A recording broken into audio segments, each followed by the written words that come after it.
All right, everybody, how's it going out there tonight? This evening, Rooster here in Tennessee. Hope everybody's doing well. Very busy on this end, still playing a little bit of catch up from where the storms had us knocked out of electricity for a couple of days. Um, but should be relatively caught back up by tomorrow. Going to do a video this evening talking about a few things. As you guys probably know, with the YouTube channel and everything, I get a lot of messages from a lot of folks. Excuse me, customers, prospective customers, people just asking questions about radio in general, and I try to always answer those things pretty promptly. But I will say I've overlooked stuff. There's messages that get overlooked, and sometimes I send responses to messages that don't go through. That's kind of offhand of what this discussion is going to be about. Today was no different. I'd say several times during the week I get into a little bit of lippy back and forth with some folks there about different subjects. It's always about something different. Sometimes I don't tell people what they want to hear and they get upset. Like the guy earlier this week, he was trying to trade me a radio that looked like it'd been dragged behind a bus, and he was trying to trade it in for a brand new radio and get full price for it. So he didn't like what I had to say. He and I had a little bit of a back and forth. Today, another prospective customer, I guess you'd say. I don't think I've ever done any business with this guy before. I had a couple of people send me some screenshots. He's on Facebook, jumping up and down, having a fit about our email exchange that we had earlier, which is fine. I don't mix Facebook and radio, so that realm doesn't exist to me. So let him have at it, I guess. I'm not going to mention his name. I don't want to drag the guy through the dirt or fan the flame. Really, I don't believe he was truly malicious. Maybe he is now because things didn't go the way he wanted them to. But I think mainly it's a result of him not knowing any better. And not having good information as far as what the topic was. As far as how I sell radios and stuff, guys, I'm not into the sales gimmicks that a lot of shops are that are competing with each other, that are out there cutthroating each other. You'll never see me bash another shop or tell you that they're a hack or anything like that. No matter what product I've sold, I don't really get into doing that. When I was selling large steel tube amps, I used to remember people would contact me and tell me, just for example, they would say, well, John Boy sells them for $800 less. And my response would always be, go get a John Boy. Or they'd say, well, what do you think about Wizard? Or what do you think about, 55? Or I just try to stay out of that. I don't like to put my input in on that. And usually it's best when a customer is comparing you or trying to use another shop for leverage against you or another business. It's usually best just to steer clear of those folks because they're wanting to hear a certain response, and if you don't give them that response, it's going to be a conflict. So, again, I don't get into the sales gimmicks. Every radio that leaves here, we have a certain standard that we uphold with the radios, and every radio that leaves here is generally checked twice, at least twice, before it leaves here. Receives good, transmits good. Power is within 5% of what we expect out of these. The same rule I have with amplifiers. If an amp is supposed to do 400 watts, there's usually a bottom of 375 and a top of 450 or 425. If it exceeds that in either way, it probably needs to be looked over again. Same thing goes with radios. They're all going to be just a little bit different. You might have a 497 that does 155 watts PEP and then have one that does 145. That's acceptable. But there's not like one going out here with, a halfway receive and one, you put 30 pounds on one and you put 9S units on another. This doesn't go that way. As a result of that, have a lot of return customers, which I am very appreciative of. There's some guys that have spent upwards of $10,000 with me a year, and that might be getting a little bit personal, but they have a lot of repeat customers. Basically, what I'm saying, I don't have to go out here and pitch sales gimmicks, make up mods, fluff up radio descriptions, prop them up to compete with other shops because I'm really not in competition with anybody else. If I sell 10 radios this week, great. If I sell 3, the world is not going to end. Rooster Radio Connection will continue forward. So, that brings me to this topic.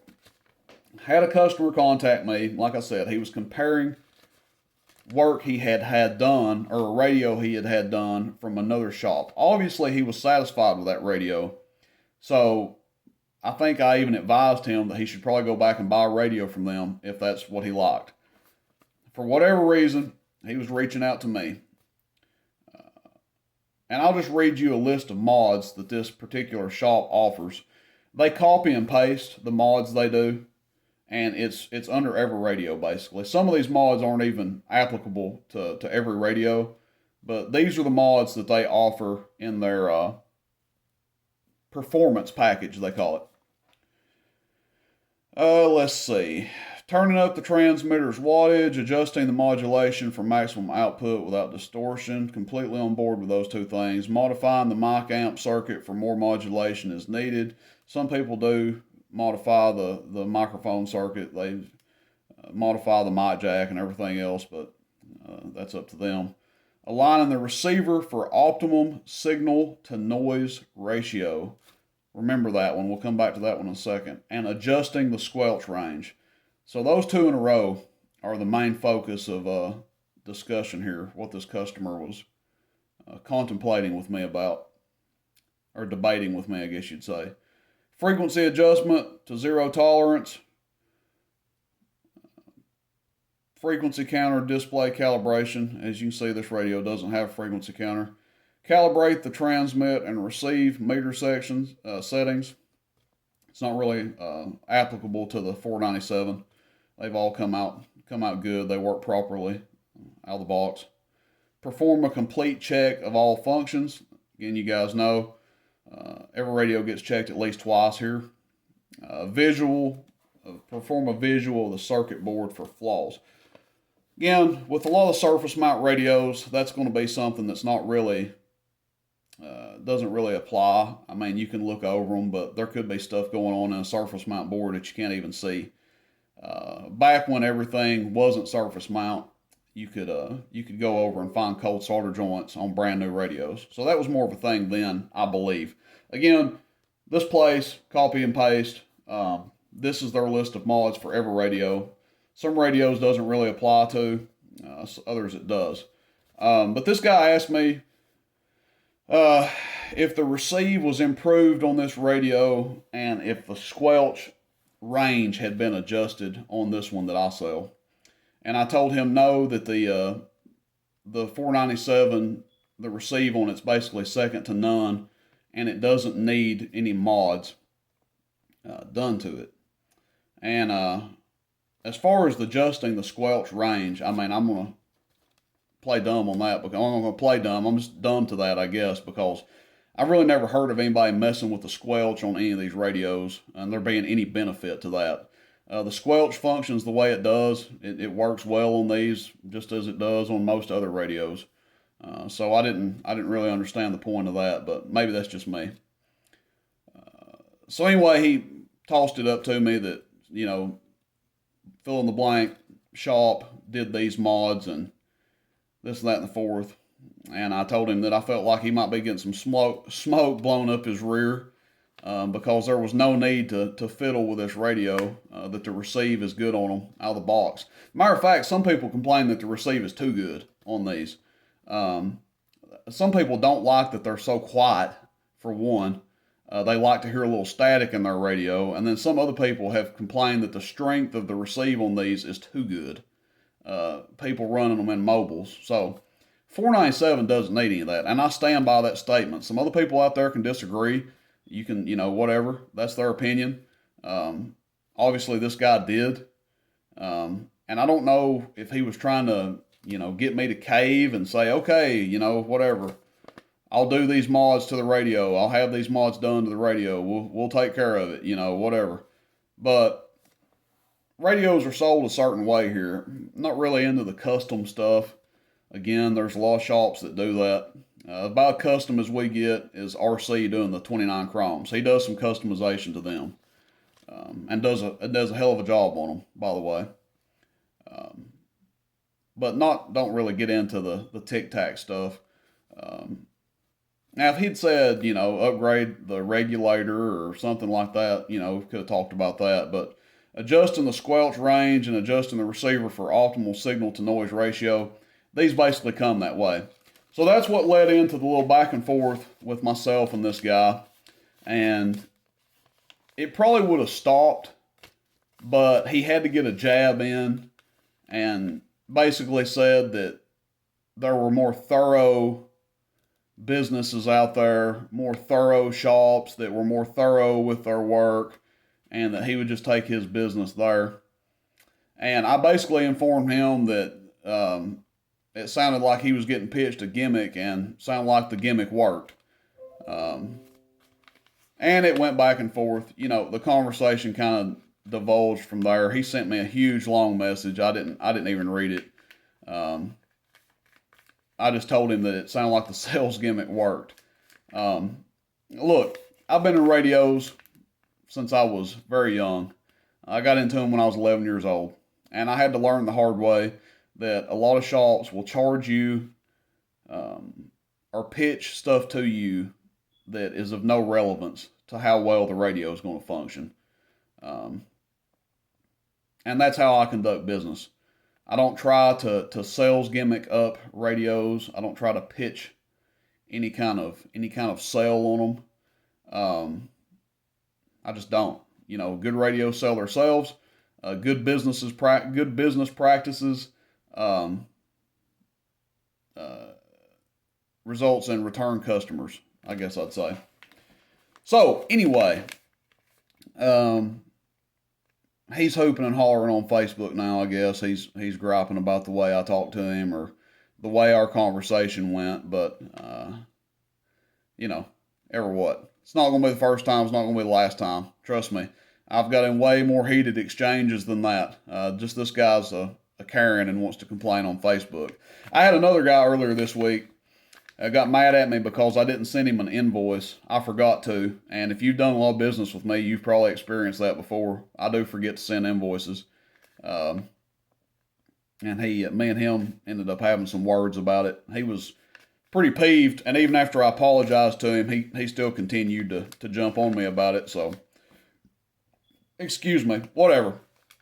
Anyway, my point being with this stuff, guys, you can find other shops that are going to market stuff different.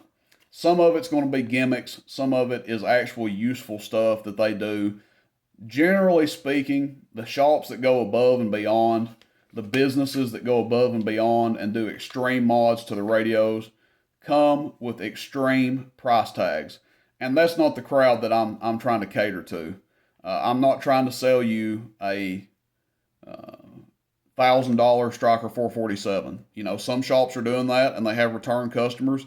I'm not saying there's anything wrong with that, because as long as people are willing to pay the price, that's fine. That's not my cup of tea. I'm not trying to sell you a $600 Striker 497. I had another customer hit me up earlier this week and said that he had over $800 in an RCI X9. Okay, I think that's a radio that I sell for $500. Ready to go, tuned, whatever. And it has to reach a certain standard before it leaves here. But that's just not my cup of tea. So, that being said, if that's what someone's looking for, I will steer them on down the other way. I should have just nipped that conversation in the butt today and said, okay, well, buy your radio from them. Have a good day. Thanks. But it went back and forth. He was trying to kind of snide, like insult, saying because I didn't offer those two mods to the radio that somehow I was a lesser business and, this and that and the fourth. And so that's how the conversation kind of went to the mud hole. But that's it, guys. I'll share some stories like this from time to time. I don't care talking about this stuff. Not a whole lot really gets under my skin. That guy sure didn't today. He's posted our email, I guess, I think I've got 10 different screenshots from people, and it's in like 10 different Facebook groups. So he is out spreading the good word. about Rooster CB radio connection. And like I said, that's fine. I don't mix Facebook and radio, so let him have at it. But anyway, I'll get into some more of these entertaining stories in the future. I don't think I'll ever reveal people's names. It's not that. Just topics of conversation and something different than just testing out radios. Anyway, guys, I'll wrap it up. I don't have a whole lot more to say about it. I just want to say when you get a radio from here, it comes a certain way. It meets a certain standard. It's going to work well when it leaves here. You know, lots of customers can vouch for that. And that's it. Don't have to prop it up. Don't have to give you the sales gimmick. Don't have to fluff up the description. It is what it is. That's the way we do business here. Maybe other people do business their way. That's the way I do business. So anyway, everybody have a good evening. More videos to come. This Rooster